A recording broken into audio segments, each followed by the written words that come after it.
Some moments don't announce themselves. They don't knock. They don't ask for permission. They arrive quietly, like a shadow stretching across a familiar room, and before you realize what's happening, they've already changed the shape of everything you thought you knew. Back then, my life was built on routines. The kind that make days blur together in a way that feels safe, almost comforting. Morning light through thin curtains. Coffee cooling on the counter while my phone buzzed with notifications I didn't rush to answer. Evenings that ended the same way they began, with silence that didn't feel heavy, just normal. That I was in a relationship that looked perfect from the outside. We knew each other's schedules, favorite meals, the way the other liked the lights dimmed at night. There was no chaos, no shouting, no dramatic exits. Just consistency. A steady presence that never surprised me, never challenged me. Love had become something quiet, something predictable, like a song you've heard so many times you stop listening to the words. Sometimes I caught myself watching my partner while they weren't looking. The curve of their shoulder as they leaned over the sink, the familiar way they tied their shoes before heading out the door. I felt affection, loyalty, gratitude. But underneath it all, there was a space I couldn't name. A hollow place where excitement used to live that I didn't tell anyone about that part. Not my friends, not my family, not even myself. I buried it under responsibilities and polite smiles and plans for a future that looked good on paper. It was easier to pretend that comfort was the same thing as happiness. At night, when the city outside our window hummed with distant cars and flickering lights, I would lie awake and listen to the quiet breathing beside me. That sound was supposed to be enough. Sometimes it was. Other times, it felt like a reminder of everything that wasn't being said. That I remember thinking that nothing in my life would ever really change. That I had found my place, my role, my path. The days stretched ahead of me like a straight road with no turns, no surprises. There was a strange peace in that idea, even if it came with a subtle ache I couldn't explain. That it was during one of those ordinary weeks that an invitation appeared on my phone. Nothing dramatic. Just a message about a gathering, a place to be, people I hadn't seen in a while. I almost ignored it. I was tired. I told myself I'd rather stay home, sit on the couch, let another evening pass like all the others, but something in me hesitated before I declined. A small, restless part that whispered about change, about movement, about stepping outside the lines I had drawn around my own life. I didn't listen to that voice often. It made me uncomfortable. It asked questions I wasn't ready to answer. So I went. Not because I was chasing anything. Not because I expected something to happen. I went because it felt easier than staying behind and facing the quiet. That night, the air felt different. Cooler. Sharper. The city lights seemed brighter, more alive, as if they were trying to tell me something. I remember walking through the streets and feeling like I was standing on the edge of something I couldn't see yet. Inside me, there was a strange mix of calm and anticipation. I didn't know why my heart was beating faster. I didn't know why I kept glancing around the room, searching for a face I hadn't even imagined yet. That if I'm honest, I think part of me already knew. Not what would happen, but that something was about to. That the safe, quiet life I had wrapped myself in was thinner than I believed, like glass waiting for the smallest crack. That I wish I could say I turned back. That I listened to the voice that told me to go home, to stay where things were simple and certain. But I didn't. That I stayed, and in that decision, made without drama or hesitation, I stepped closer to the moment that would follow me for the rest of my life. I didn't notice them right away. The room was full of voices, half-finished laughter, and the soft blur of music in the background. People moved past me in fragments, shoulders, hands, silhouettes against warm light. I was there, but my mind was still somewhere between the street outside and the quiet life I had left behind for the night. Then our eyes met. It wasn't dramatic.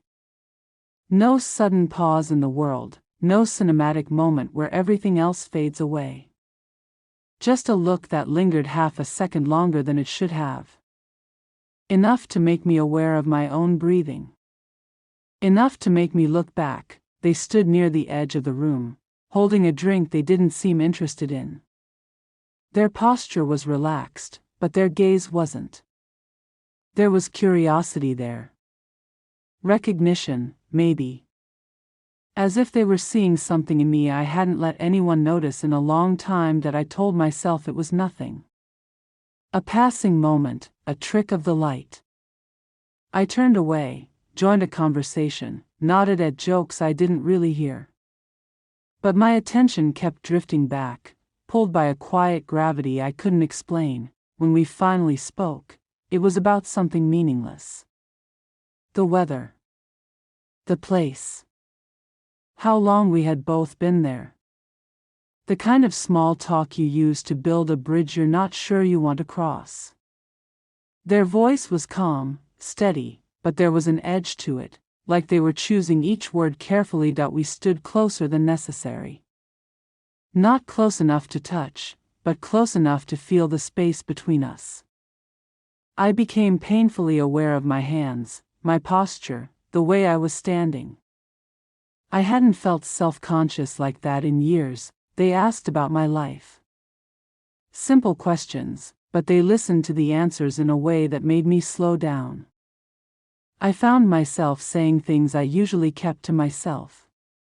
Thoughts about work, about feeling stuck, about how time seems to move faster the older you get. They didn't interrupt. They didn't rush me.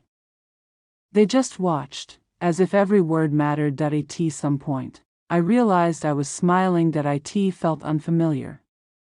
Not the polite smile I wore out of habit, but something lighter, something that reached deeper. I caught myself and looked away, suddenly aware of how exposed I felt. A part of me whispered that this was dangerous. That this was how lines get blurred, how stories start that don't end well. I thought of my partner at home, of the life waiting for me when I walked back through our door. The steady, predictable world I belonged to, but standing there, in that moment, it felt far away. Like something I was remembering instead of living. They leaned in slightly when they spoke next, not close enough to touch, but close enough that I could smell their cologne, faint and unfamiliar. My heart responded before my mind did, a quick, traitorous beat that made my chest feel too tight. We didn't say anything bold. There were no confessions, no promises, no obvious steps across any clear line. Just glances that lasted too long. Pauses that felt heavier than words. A shared understanding that something was happening, even if neither of us dared to name it. When it was time to leave, we walked toward the exit together. The night outside was cooler, the air sharp against my skin. The city sounded different, quieter, like it was holding its breath. We stopped under a streetlight. For a second, neither of us moved. I could feel the question hanging there, unspoken. Stay. Go. Say something. Do nothing. They smiled, small and uncertain. I smiled back, just as unsure. Our hands almost touched. Almost, then we stepped away. I walked home with their presence still wrapped around me, a feeling I couldn't shake. My phone felt heavier in my pocket, even though it hadn't buzzed. My thoughts kept circling back to their eyes, their voice, the way they had looked at me like I was more than the role I played in my own life. When I opened my door and saw my partner waiting inside, I felt the weight of two worlds settle on my shoulders. I lay awake that night, staring at the ceiling, replaying every second. Every word. Every glance. I told myself it was over. That it had been nothing. Just a moment, already fading, but deep down, I knew better. some moments don't fade, they wait. The message came late, the kind of late that makes everything feel quieter and louder at the same time. My phone lit up on the nightstand, a soft glow in a dark room. I knew who it was before I picked it up. I told myself I didn't. I let it buzz once, twice, like I was giving my better judgment a chance to catch up with my curiosity that it didn't. The words were simple. Are you awake? That was all it took. No pressure. No demand. Just an open door that I stared at the screen, my partner's breathing steady beside me, the ceiling above us familiar and safe. I thought about everything I stood to lose. I thought about how tired I was of thinking. My thumbs hovered, then moved. Yes, the decision felt small. It always does in the moment. Like stepping off a curb instead of off a cliff. That I got dressed quietly, each movement careful, deliberate. The night outside wrapped around me as soon as I closed the door, cool air against my face, the city humming low and distant. Every step I took felt louder than the last, like the pavement itself was keeping count. That we met under a row of dim streetlights. They were already there, hands in their pockets, shoulders slightly tense. When they saw me, something in their expression softened, and that was all it took to make my chest tighten. That we didn't say much at first. Words felt unnecessary, too slow for the current running between us. We walked, side by side, our footsteps falling into the same rhythm. The silence wasn't empty. It was heavy, charged, filled with everything we weren't saying. That I told myself I could still turn back. That I could laugh it off, make an excuse, go home and pretend this was just a strange detour in an otherwise straight path. But my body kept moving, guided by something stronger than my resolve. When we stopped, the world around us seemed to shrink. The city lights blurred at the edges, the sounds faded into a distant echo. All I could see was them, standing there, close enough now that I could feel the warmth of their presence. They looked at me like they were waiting for something. A sign. A decision. Permission. That my mind ran through a list of reasons to stop. Loyalty. Promises. The life I had built. The person waiting for me at home. Each reason felt solid, real, important. And yet, in that moment, they all seemed far away, like memories instead of responsibilities. That I took a breath. It didn't help, our hands touched. Not by accident. Not by mistake. It was a deliberate, quiet choice, and it sent a shock through me that I felt all the way up my arm and into my chest. I didn't pull away. Neither did they. The line I had been so careful not to cross disappeared. What followed wasn't loud or dramatic. There was no rush, no frenzy. Just closeness. Just the feeling of being seen, wanted, chosen in a way I hadn't felt in a long time. It was emotional before it was anything else, and that made it more dangerous, not less. For a brief, selfish moment, I let myself forget. Forget the weight of my life, the expectations, the quiet loyalty waiting back in my bed. I let myself exist in a space where it was just the two of us and the night holding our secret, and then it was over. The silence that followed was different. Heavier. The kind that presses in on you, makes you aware of every thought you're trying to avoid. We stepped back from each other, the space between us suddenly filled with everything we had just done. They looked at me, searching my face, maybe for reassurance, maybe for regret. I didn't know what to give them, because I felt both. That I walked away first. The city seemed brighter on the way home, every light too sharp, every sound too clear. My heart was still racing, my mind spinning in circles I couldn't slow down. I kept replaying the moment, the touch, the look in their eyes, the way I had let myself go. When I opened my door, the quiet inside felt like a judgment. My partner slept, unaware, peaceful, trusting. I stood there for a long time, just watching, the weight of what I had done settling into my bones. That I lay down beside them, careful not to wake them, staring at the ceiling the way I had the night before. But this time, the darkness felt different. Thicker. Harder to breathe through. That I had crossed a line I couldn't uncross. That I and the space between each heartbeat. I felt the echo of that choice, spreading through my life like a crack in glass, small at first, but impossible to ignore. That I didn't lose everything that night, but I felt the beginning of the loss. Morning didn't bring relief. It never does after a night like that.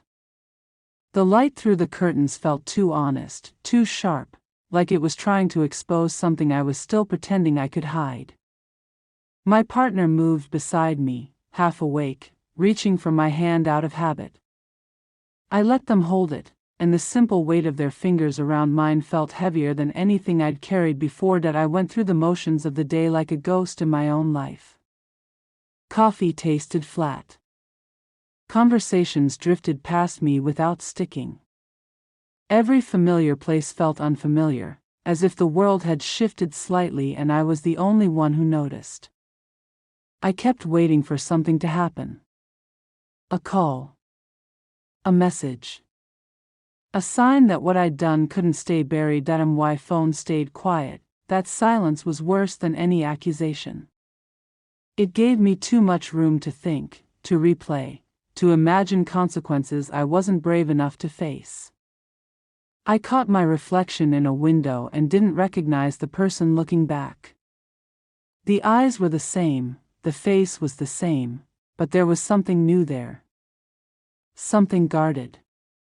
Something tired. At home, my partner talked about their day, small details, harmless stories. I nodded at the right moments, smiled when I was supposed to. Each word they spoke felt like another reminder of what I was carrying alone. I wondered how many lies you can tell without ever opening your mouth. That night, my phone finally lit up. It was just a name on the screen. Nothing more. Nothing less. My heart jumped the way it had the night before, and I hated myself for it. I stared at the notification until it faded, then stared at the empty screen like it might accuse me of something. That I didn't open it right away. That I went to the bathroom, looked at myself in the mirror, and tried to decide who I wanted to be. The person who had crossed the line, or the person who pretended the line was still there. The reflection didn't answer. When I finally read the message, it wasn't dramatic. It wasn't a confession or a demand. It was just a simple question. Are you okay? That I didn't know how to respond to that. The honest answer felt too big for a screen. I typed, erased, typed again. In the end, I sent something safe. Something empty. Something that didn't reveal anything at all. Days passed like that. A careful balance between two lives that weren't meant to exist side by side. My partner noticed the change before they said anything. They always had a way of seeing me, even when I was trying to disappear. You've been distant, they said one evening. Not accusing. Just concerned that I wanted to tell them everything. The night. The message. The way my heart still reacted to a name on my phone. The way guilt and longing were tangled so tightly inside me I couldn't tell where one ended and the other began, but I didn't. That I told them I was tired. I told them work was stressful. I told them all the small, believable lies people use when the truth feels too dangerous to let out. The other person became a quiet presence in my life, not always visible, but always there. A memory in the back of my mind. A name that made my chest tighten when I saw it. Sometimes we exchanged a few words. Sometimes days went by without anything at all. The space between us was filled with what we both knew and neither of us said. That I started noticing the cracks in my relationship more clearly. The pauses in conversation. The moments when we sat together but felt miles apart. I wondered if they had always been there, or if I had only just learned how to see them. Late at night, when the world outside was still and my partner was asleep, I lay awake and thought about confession. I imagined the look on their face, the hurt, the disbelief, the questions I wouldn't be able to answer in a way that made anything better. I also imagined staying silent, letting time pass, hoping the memory would fade, that the guilt would dull, that the person I had been before that night would somehow come back. Neither option felt like freedom. One evening, my phone buzzed again. A longer message this time. Not dramatic. Not demanding. Just honest. They said they missed me. They said they didn't regret what had happened, but they didn't know what it meant either. I read it 3 times. My partner was in the other room, humming to themselves as they cleaned up after dinner. A familiar sound. A safe sound. I sat there, caught between 2 versions of my life, 2 versions of myself. I didn't reply right away. I put the phone down on the table and stared at it, like it might tell me what to do if I waited long enough. The room felt too quiet, the air too still, like the moment before something breaks. I realized then that the night hadn't just changed what I did. It had changed what I wanted. And that was the part one didn't know how to live with. The phone buzzed again. This time, it was my partner calling my name from the other room, asking if I could help with something simple, something ordinary. I stood up, took a step toward them, then stopped. Behind me, my phone lit up once more, the screen glowing in the dim light, waiting. I stayed there, caught in the space between loyalty and longing, between the life I had and the life I had touched for just one night. And I still don't know which one I'm walking back to.